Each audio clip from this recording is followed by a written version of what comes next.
Dalawin natin yung melon ko mga master. Mga ano na to, mga isang linggo na nawalang ulan dito sa amin. Yan, na, medyo nagnipis-nipis yung dahon. Yan na yung mga bunga ngayon. Tapos ko lang mag-spray ng ng insecticide. Yung ginamit ko ngayon, pinaghalo ko yung gold tsaka yung perfection. Tapos naghalo din ako ng fungicide para hindi masira yung mga bunga. Ayan yung mga bunga ng melon natin.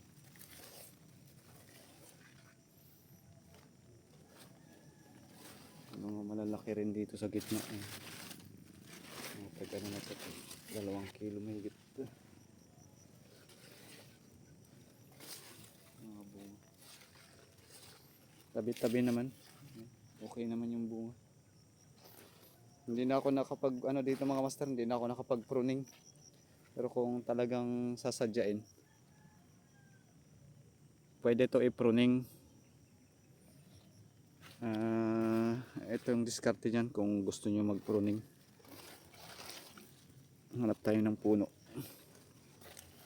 Ito yung puno. Kung gusto niyo mag-pruning, itong nakikita niyo mga sanga na yan na nasa puno, pwede niyo yan tanggalin. Yan. Tapos yung mga sumunod, agwatan nyo lang ng mga mga isang talampakan at kalahati bago nyo buhayin yung mga sanga. Tapos dun sa sanga na yun, dun kayo magpabunga. Kung wala naman kayong oras, pwede naman walang pruning. Ito kagaya nung sa akin, walang pruning yun. Pero sa ngayon, okay naman yung bunga. Ayan. Nakita nyo naman yung bunga. Tabi-tabi. Pakalat-kalat yung mga bunga.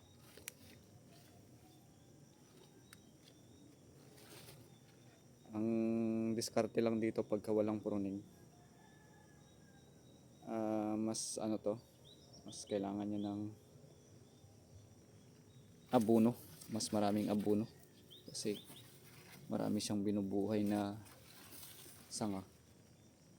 Yung mga sanga na yan, kadalasan dyan mas makapal din yung bunga.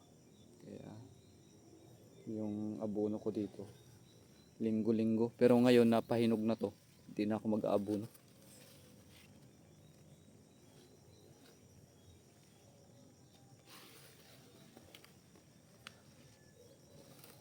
Meron pa rin talagang makapal na hindi makita. Kagaya niya, meron pa rin natitirang mga makakapal na dahon na hindi makita yung mga bunga.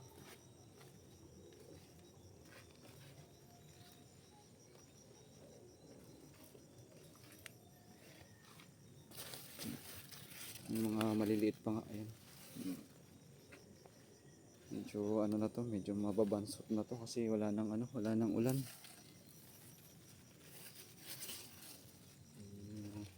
Mga naunang bunga.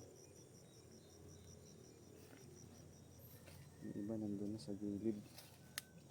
Na naarawan. Ito, pagka mga ganito, mga 2 kilo,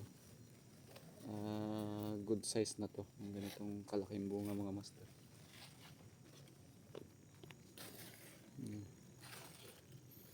Yung bunga ng mga melon natin. Tapos ang gawin nyo rin pala, pagka ganyan na walang balag,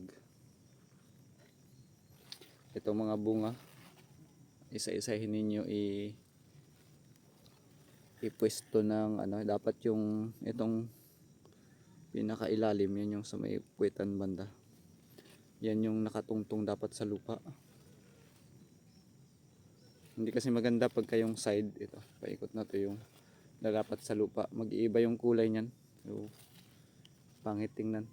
Mas maganda yung lang yung ilalim. Ayan yung melon natin ngayon mga master. Siguro mga sunod na linggo may mga hinog na to, pwede na tayo makaani dito ng paisa-isa.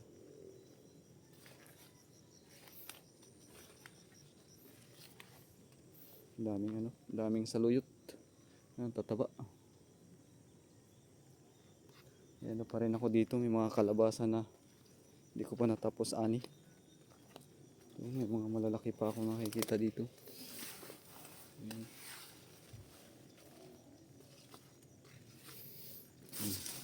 Ayan. Tag 5 kilo yung isa. Ito yung tira nung nakaraan na ani ko, hindi ko natapos.